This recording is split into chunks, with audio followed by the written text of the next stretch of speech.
And welcome to the latest edition of the Red Mountain Express, episode 25. I am your host, Blake Westbrook. Joining me, as always, is Matthew Catherine Joyner. Ooh, easy there, Blakey Boo. Boo. It's poo. It's not boo. I'm a bear. Yeah, okay. Okay. Get it right. Hey, how are you? I'm good. I think I should call you like something new, a nickname every new episode. I'd rather you didn't. I called you Scrooge, or Scrooge last episode? Yeah.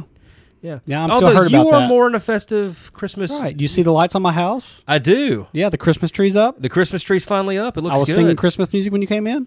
No, you weren't doing that. No, I wasn't doing that. You weren't doing that. That's a bridge too far. That'll be next week. Christmas Eve. How's your weekend been so far? My weekend has been good, man. I'm exhausted. We drove up to Mentone to hang out with my wife's family. And now, where is Mentone? For those who don't know where Mentone's, the big city of Mentone is. Mentone is North Alabama, like really North Alabama. Like near the Tennessee line? It's up near DeSoto Park, like the actual DeSoto Park, not DeSoto Caverns. So we stayed in a family cabin, and let's see, there was 1, 2, 3, 4. There's about 12 of us there. I might be missing one or two, plus 2 dogs. And man, it was great. It was fun, but I am exhausted. Last week was a busy week, and then this weekend was really busy. It went by really fast, but I'm just ready to be in my own bed and get some sleep. I got a crick in my neck from sleeping on a weird pillow. The pillow wasn't weird, but I wasn't used to it. See, that's the worst thing about sleeping away from the house. Yeah. Is you get, cricks or bodies are knee so weird. hurts, You get used to sleeping a certain way, and then you sleep somewhere strange, and all of a sudden your body's like, nope, this isn't right. So it was good, man. It was really good. It was a really good weekend to follow up a really busy, eventful week. So what about you? I've been sick most of the week. Everybody in our house has been sick most of the week. And it's just been kind of like the gunky gunk. I had a sore throat, nose running, had a cough. Our daughter had it worse. She's almost a year old. She had bronchitis and a double ear infection. But she's feeling much better. We ended up going to see my grandparents on my mom's side today. It's Sunday for those listening later on in the week. Went to Demopolis, Alabama, real briefly. Saw my grandmother and some of my family. We played Dirty Santa. I got a bunch of flashlights, which I was very happy about. And then we drove back. We had dinner, of course, with you and some of our close friends tonight, and now we're here. But it really wasn't that hectic of a week. I did officiate a middle school wrestling match. For those who are just now listening to our podcast, I do that on the side sometimes. And, Matthew, I'm going to be honest with you. My body's just tearing up. I can't walk. You're getting old. I'm going to tell you what. I woke up the next morning. My knee was swollen. My back was hurting.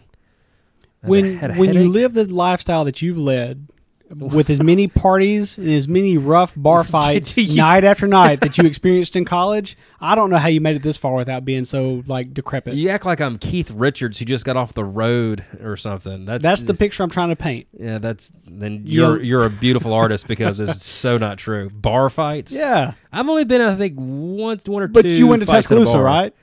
So there had to be constant bar fights. I went to the University of Alabama. No, it wasn't constant bar fights. I think I got into a bar. I tell you, this is the truth. The last fight that I have been in where punches were thrown was Halloween 2007. I remember it very well. We were walking back to my car with some friends of mine.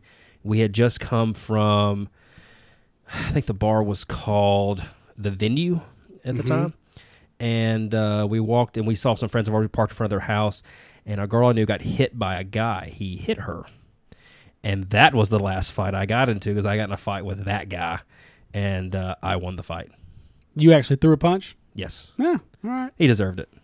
Like I said, night after night of bar fights, late drinking. That was 10 years ago. All right. And now here you are fighting with little kids. I am not fighting. I am officiating wrestling bouts. And you were in Columbiana this last week, right? I was in Columbiana last week. This week I was in Chelsea. Okay. So old stomping grounds, Columbiana and Chelsea. Yeah, when I walked into the Columbiana Middle School, there was a big old picture of you. I'm sure there was. I was a star. Yeah. Mm-hmm. Yeah. They called you they called you Catherine. It said Catherine.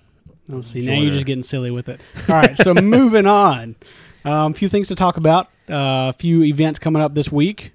First and foremost, we've got the Bahamas Bowl on the 22nd. That's right. UAB plays Ohio. They are both 8-4.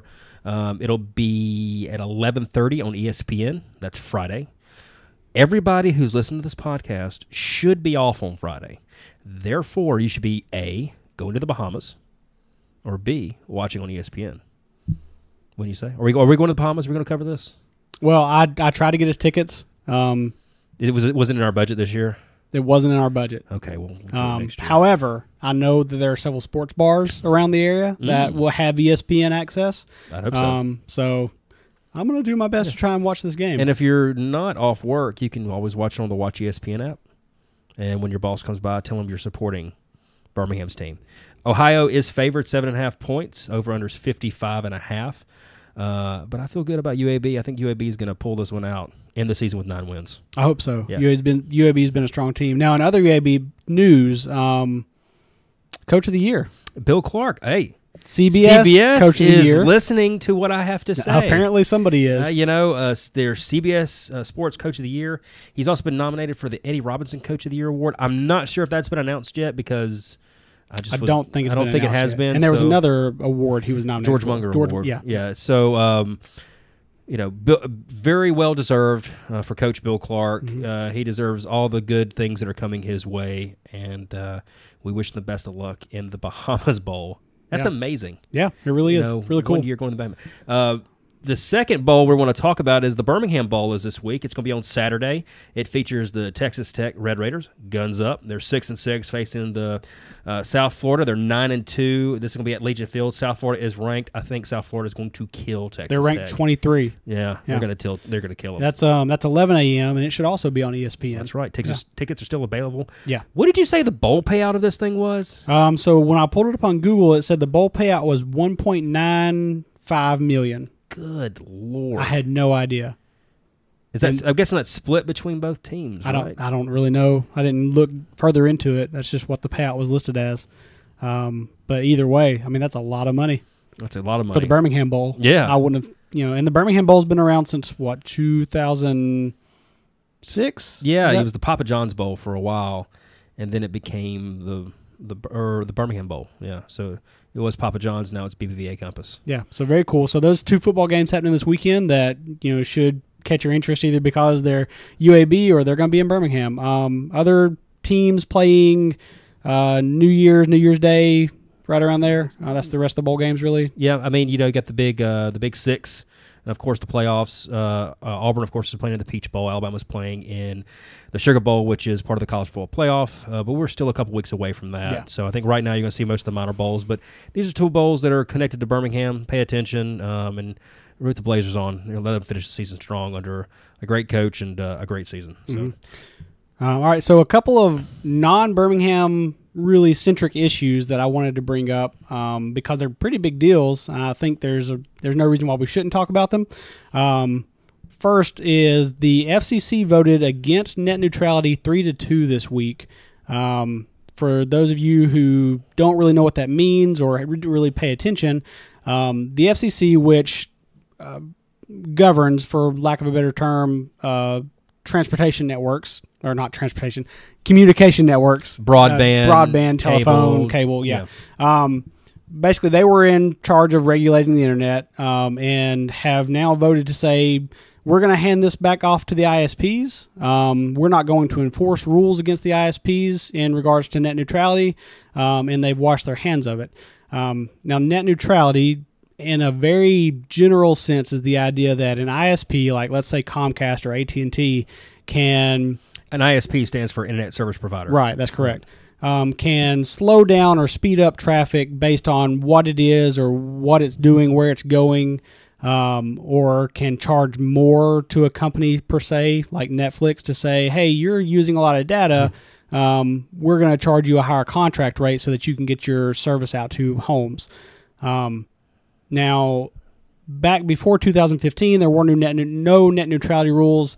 The net neutrality rules that we had on the books were passed in 2015 under the Obama administration.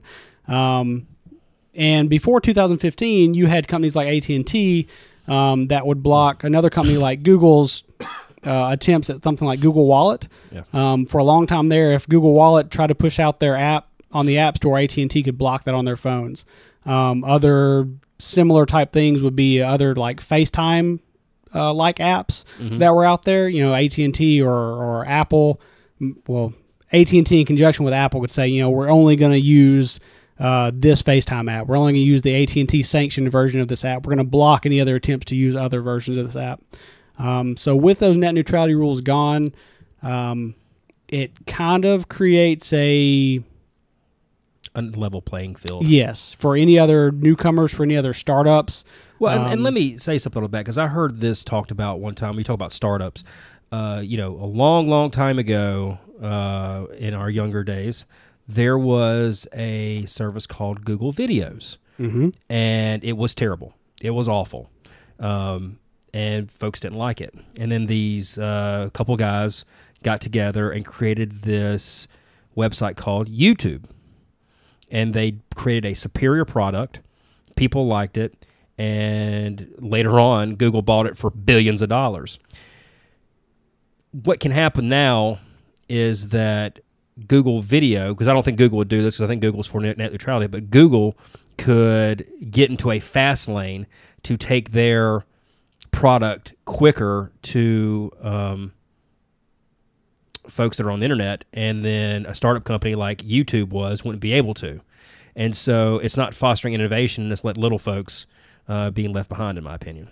Yeah, so, I mean, in another example, even looking at somebody like Google, when they tried to roll out Google Fiber, you know, they had success in some areas, but they were blocked by cable companies in other areas, to the effect that really Google has hung up the idea of trying to spread out the Google Fiber service to the rest of the United States. They've pretty much hung the hat up and said, all right, well, we're done. Where we've got service, we're going to keep it, but it's cost us too much money to try and fight this battle with the other companies. John Oliver had a really good, and I hate pointing to other things, but John Oliver had a really good episode about net neutrality a couple years ago, and actually was credited with getting a lot of folks to comment on the net neutrality rules years ago. And yeah, so, had a really clever URL. It was go FCC yourself. Yeah. So, and this was a couple years ago. I encourage you to go check that out. It's really, really important. And us being an internet-based show, it's important to us. Right, and that's what I was about to bring up, is that you may be listening to this and thinking, well, why is this really something you guys are talking about? Well, you know, we're a podcast. We use the internet to get our voices out to you.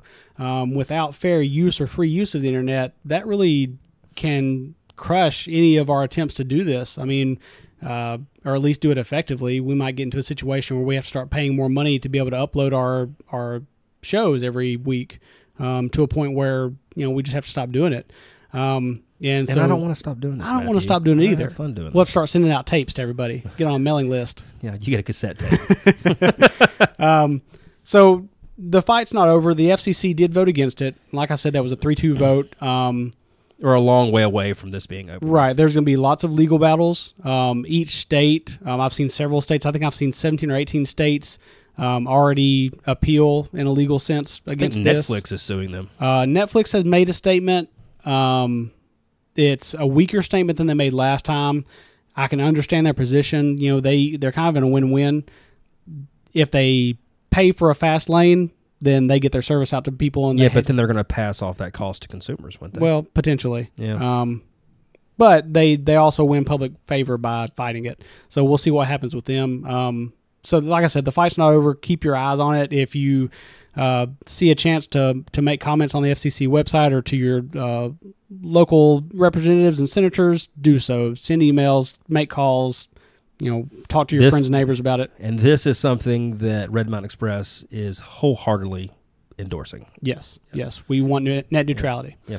In movie news, since we just talked about Netflix, have you seen Star Wars yet? Have not seen the new Star Wars. Yeah, now for those listening, Matthew and I are both huge Star Wars fans. You far more than me. But really? I don't know about that. I think that okay, maybe so. The one thing I've always complained about Star Wars is that George Lucas went back and he specialized all these Star Wars, and he just the original ones, the New Hope and Empire and Return of the Jedi, and it just makes them look ridiculous. And part of the problem, a lot of people would like to see these older Star Wars be despecialized in the original format. Well, the big problem with that is that A New Hope, which is the very first Star Wars that everybody remembers, was owned by Fox. And then the other two, and every other Star Wars, is owned by Disney. Well, as luck would have it, the mouse is going to buy Fox.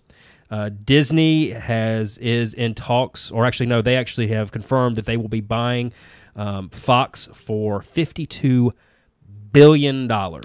Billion with a B. With a B. And just to kind of go over what Disney owns, just to give you how big Disney is. Disney owns, of course, ESPN, Maker Studios, Marvel Press, StarWars.com, Muppet Studio, and I love the Muppets, ABC, and that's, of course, the news, entertainment, A&E, ESPN, 80%, Hulu, Marvel Entertainment, Matthew's big thing, of course, Vice, and then, of course, the Disneylands and the theme parks, and then DreamWorks, Lucasfilm, which is part of Star Wars, Marvel, and Pixar. You mentioned Hulu, but they don't own Hulu. Fox just 30%. Okay. So this is what they're going to get out of Fox. They're going to get 20th Century Fox, which is, of course, where all the movies come from. Fox Studios Australia, which I guess is big. They're going to get Hulu. This is the big part about it. Disney's been trying to make their own streaming service for a long time. They're in works to do it. This puts them on faster track to do that. Yeah. They're also going to get National Geographic Partners. What'd you say? A Danish film company? I forget what that was called. It was not really relevant to us. Fox International, Fox Network, Fox Television Stations, and National Geographic. What they will not get, and also some overseas stuff, what they will not get is Fox News, Fox Sports, and Fox Business. Those are going to stay under one channel or one company, but $52 billion for this. And I think they tried this a few months ago. Talks broke down, and everybody kind of got disappointed. They got to get it cleared by regulators, but this is a big deal for Disney. Yeah, and like you said, it's not a done deal until the regulators stamp it with their stamp of approval. Because of course there's going to be people that are crying foul that maybe this is going to violate some antitrust laws, or that it's too big of a deal to let go through. Just give me my Star Wars despecialized. Right. Man. So I mean, let me nerd out for a second here. What I'm really excited about is that with the Marvel Cinematic Universe, now you can pull in the X-Men. Yeah, but you're not going to get Spider-Man, right? No, Sony owns Spider-Man. Now Sony has cut a deal with Disney to let them use Spider-Man. But see, I don't think we need another Spider-Man right now. The last Spider-Man was really good. So if they keep going with the current actor and keep using him in the MCU, that's really good. But bring in the X-Men. Not my Spider-Man. You've got Deadpool. You've got not my Spider-Man. You've got the Fantastic Four, which that has some weird legal things. I think another company has been selling the rights to Fox to use the Fantastic Four name, but I'm sure Disney can now do that same deal that they own Fox. Now, who owns DC Universe? DC is under Warner Brothers. Oh, yeah, that's all the DC movies. No Batman in Disney. Yeah, no, that's. You don't think Mickey Mouse would make a good Batman? A mouse turn into a bat. You can tell it's late because you keep getting weird with this stuff. How late is it right now? It's late for me. It's like almost 10. It's almost 10? Yeah. I need to go to bed soon. All right, so it's a really cool deal. It's a really big deal. If this deal goes through, Disney owning Fox was huge. I mean, they may rebrand Hulu. They may just bring all of their stuff over to Hulu. Oh, they're rebranding that or thing. They may go through and just create a completely separate third thing. The mouse channel. Yeah. So there you have it. It's big news. Yeah. Yeah. So let's do this. Let's cut to our Beach and Woodworks promo and come back, and we've got a few more things to talk about. Antique quality furniture. Heirloom quality furniture. Heirloom quality furniture, that's right. All right. We'll be right back. Beach & Woodworks is a locally owned and operated wood shop in Birmingham, Alabama, specializing in custom furniture and small home goods. Chris and Kanan Beecham create a wide variety of unique pieces of all sizes, ranging from cutting boards to farmhouse tables. Using wood sourced from Alabama sawmills, Beach & Woodworks creates affordable quality pieces that will be a one-of-a-kind fixture for your home. So support your local woodworker and visit redmountainexpress.com/woodworks or check them out on their Facebook and Instagram accounts. Beach & Woodworks, turning your house into a home. And welcome back to the late night edition of Red Mountain Express. For those listening, you're probably listening at 8:30 in the morning driving to work. Matthew and I, this is 10 o'clock on Sunday night. And so we're kind of delirious right now. How are you feeling, Matthew? I'm good. I'm a night owl. Are you really? I really am. Yeah, I used to be. And then I had a child, and now I like to go to bed early. I heard that'll do it to you. It'll do it to you. Big news in Alabama this week we want to get to, unless you've been living under a rock, which is my new favorite catchphrase.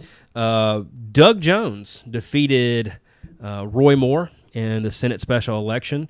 I called the exact. I think me and you were talking about this before. Yeah, and you sent me a text message that said 49-48. Yeah, and that you were dead on. Yeah, I think that when you saw the outcome of the race, what you saw was one. I was very amazed that the turnout was so high. I mean, it was 40% in Alabama. They were projecting 25%, which is still high. Now, correct me if I'm wrong. Election. You only see 40% in presidential elections, right? I mean, you see in Alabama special and in presidential elections, it's higher than that. Right. What I mean is 50. you don't see over 40%, like 40%. Oh yeah. In a special election, you're usually I will looking say at what? You would see over 40% in presidential elections, and then probably midterms in Alabama because our governor's race and all of our legislative races are in the off years. Yeah. So, but yeah, special elections are usually, and all around the country are usually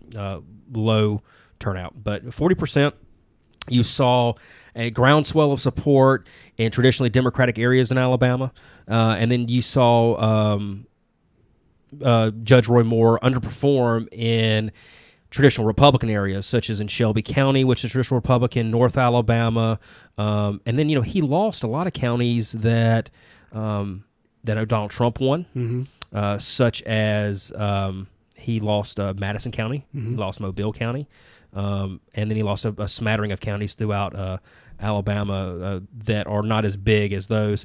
But Doug Jones is going to be your senator. I think they're going to certify the votes sometime a little bit after Christmas, and then he'll be sworn into the Senate sometime after that. But that was a really big election. It was one of the few times that, one, you had a very competitive general election in Alabama, because usually we're viewed as a one-party state. Republicans usually dominate state politics in Alabama. And then two, it was on the radar of pretty much everyone in the national media. Not even the national media. We're talking world. Yeah. I mean, I know I saw a lot of posts online from people in the UK.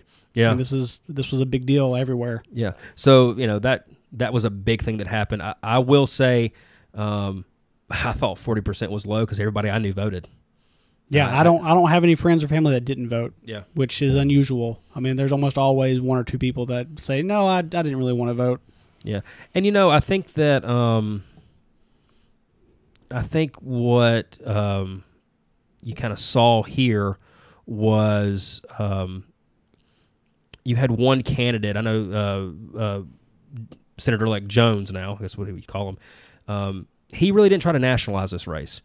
He kept it, local issues. He called it kitchen table issues. And then, Roy Moore, and this is not spin. I mean, this is facts. He was just off the campaign trail for like a week and a half, and then came back on the campaign trail the day before. And I kind of wonder if you think that hurt him a little bit, not being on the campaign trail for 7 days. Well, the run-up, before the election, you really didn't see a whole lot from Roy Moore as far as, signage or commercials, or at least I didn't in the areas that I'm in or listening to the stations that I listen to. He got outspent. Doug Jones outspent him like 7-1 on TV. Yeah. Which is amazing. I mean, I'm not really watching local TV, but I didn't hear that on the radio. Yeah. And maybe I just missed those commercials. But, most people I talked to speculated that, Roy Moore's name is out there. Like, people already know who Roy Moore is. That's the thing. I mean, if you go back to the presidential election, I think it was one of the first times that you had two candidates that virtually everyone in the United States knew. Yeah, the name recognition was off the charts. Right. And I think the same thing in Alabama. Everybody pretty much knows who Roy Moore is. Yeah. Which, conversely, though, not as many people knew who Doug Jones was. No, and I think even in the Birmingham area, which is where he's from. Yeah. He ran I saw this analysis all over the board that talks about how great a campaign Doug Jones ran. Really, when the stuff about in the Washington Post, we cannot not talk about this, right. Came out, Doug Jones basically did not talk about that. He stuck to his issues, which is the smart thing to do.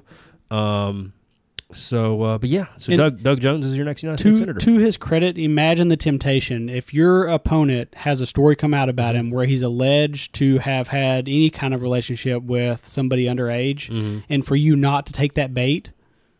That is a lot of I don't know, what do you want to call it? That's smart. I mean, regardless. Did you ever watch The West Wing? Oh, yeah. Okay. There was the later years, they were running a presidential campaign, and one of the guy's opponent had been involved in some scandal.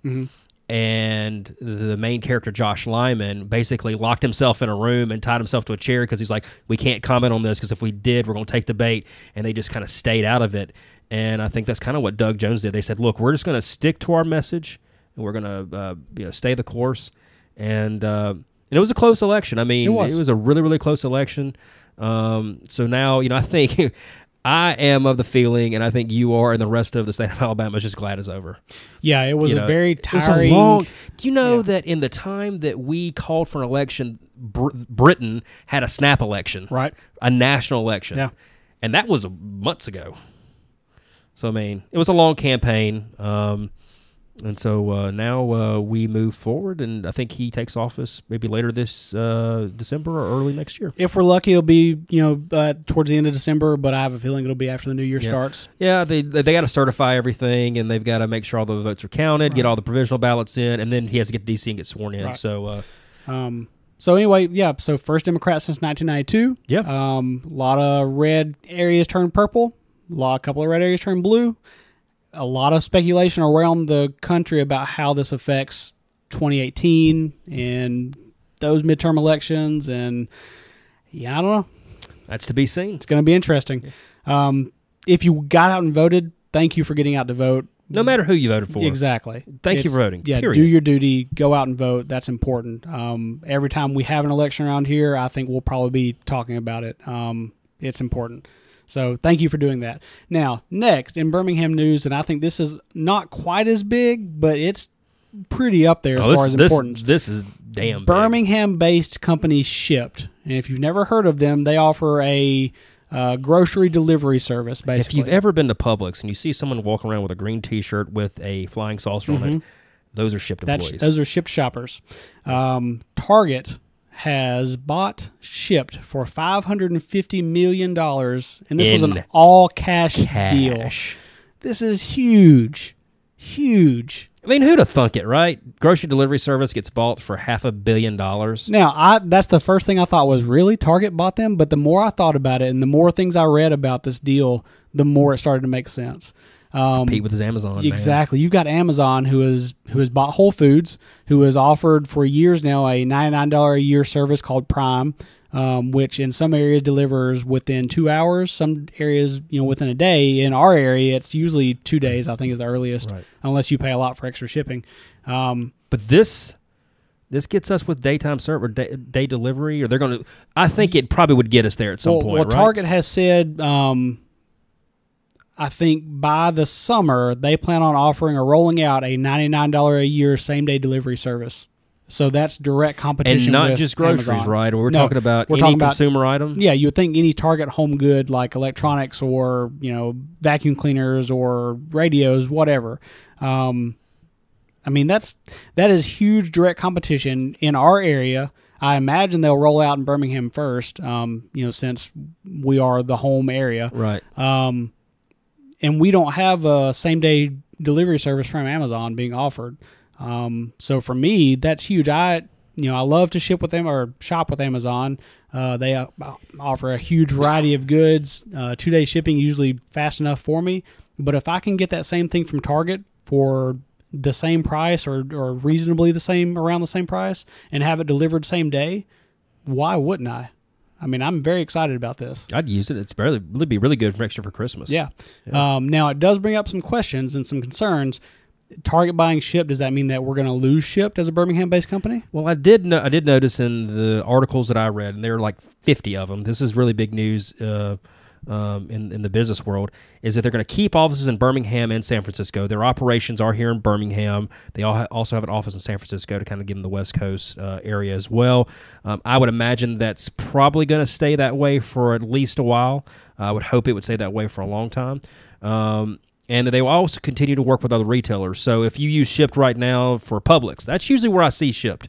Or Costco. Or Publix.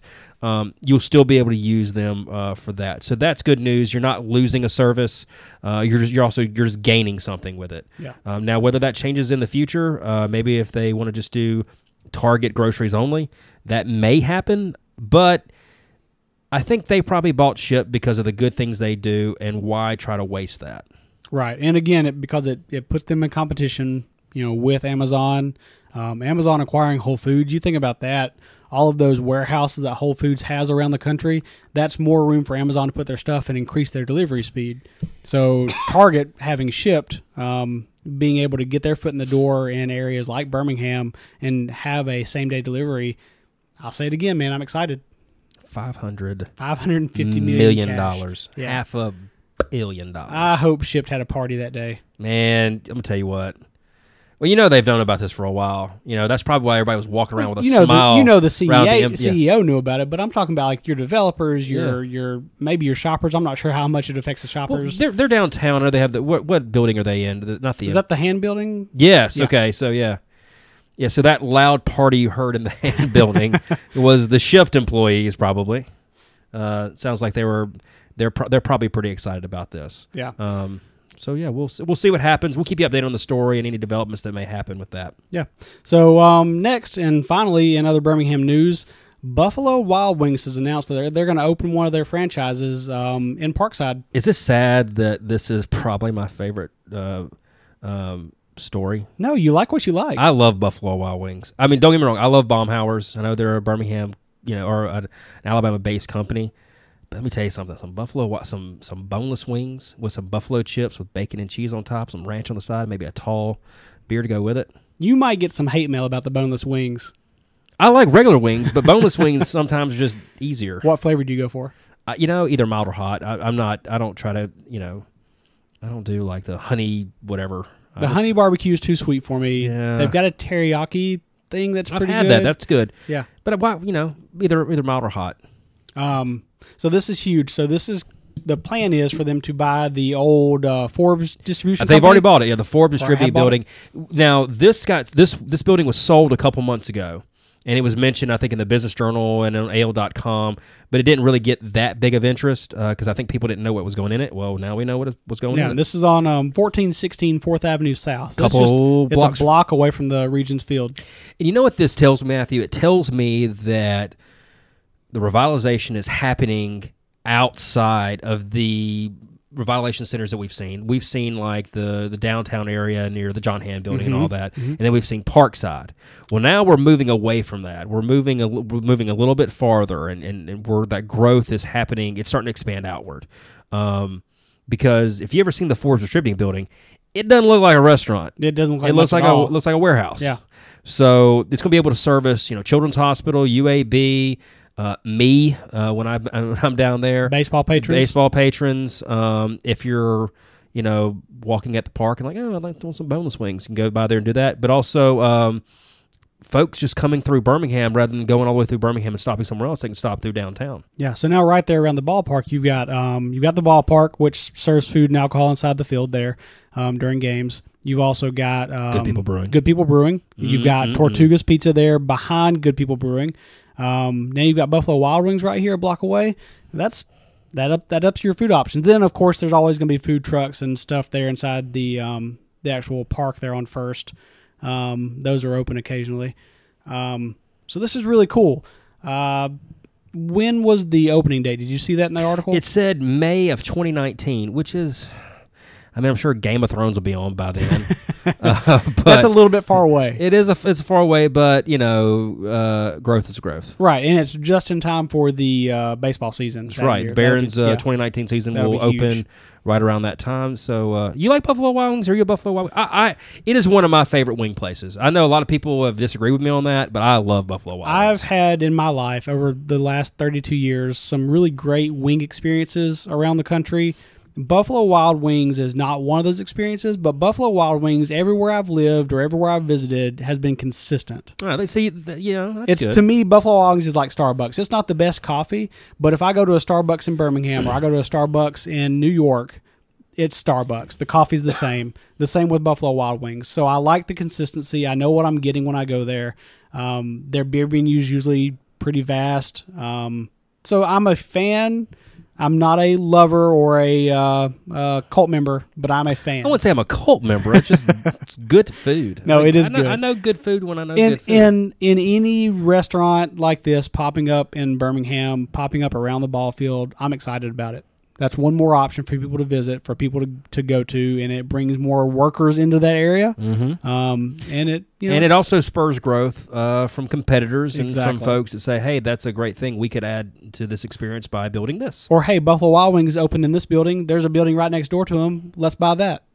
I mean, that's a good opportunity for them. What are the restaurants you like to see downtown? You got any other big restaurants we don't have in Birmingham that like to see downtown? You put me on the spot. Maybe like a Winsel's or something. You have Winsel's? Yeah, we had a Winsel's in Huntsville, and I'm not a huge oyster fan. Really? Nope. What? I've had a couple that I like. Okay, oh but, man, I love raw oysters. Man, raw oysters, little crystal sauce. And we've got a Winsel's not too far away from here. Yeah, there's one up I think in Fultondale. Is that right? Or Trustful. Trustful, Fultondale. Yeah, one of them places. Yeah. No, you put me on the spot. I'm not sure if I can name one right now. But I'm sorry, I didn't mean to do that to you. Yeah. Well, that's big news. Hopefully, we'll see some more expansion happening downtown. Remember, there's some great stuff going on downtown. You can go to the ice rink and go fall a lot, because I'm sure that's what I would do. Do you know how much longer that's open? It's open, I think, through the end of the year. And this is at the park. At the park, yeah, at Railroad Park. Mm-hmm. So go, if you can ice skate. If you can't, go try to ice skate and fall Watch down. Watch people fall. That's always fun, as long as they don't get hurt. We don't want anybody to get hurt. We at the Red Mountain Express, we like to stress safety. Do we? No, we don't. Okay. Yeah. Well, that's going to do it for this edition. We've had a great time. Hope you've had too. Remember, you can follow us on Instagram and on Facebook and on Twitter. You can also go to our website at redmountainexpress.com. We'll have show notes up with some of the articles we talked about today. And with that, I am Blake Westbrook. Oh, wait. Pause. Was there something? Oh, my God. There's one more thing. What? I just forgot. We are not going to record an episode next week because it's Christmas Day. That's right. I'm going to miss you. Next Sunday is Christmas. We're going to skip that week. I don't want to see Blake that day. I don't want to see you either. You just said you were going to miss me. I'm going to miss you. I was trying to be honest. Why were you trying to be honest? Anyway, we're not going to record. We're going to skip that week. We will see you again in 2 weeks. Yes, before the new year. Yes. We have one more episode to record before 2018 gets here. So we wish you all here at the Red Mountain Express a Merry Christmas. Happy Hanukkah. Happy Hanukkah.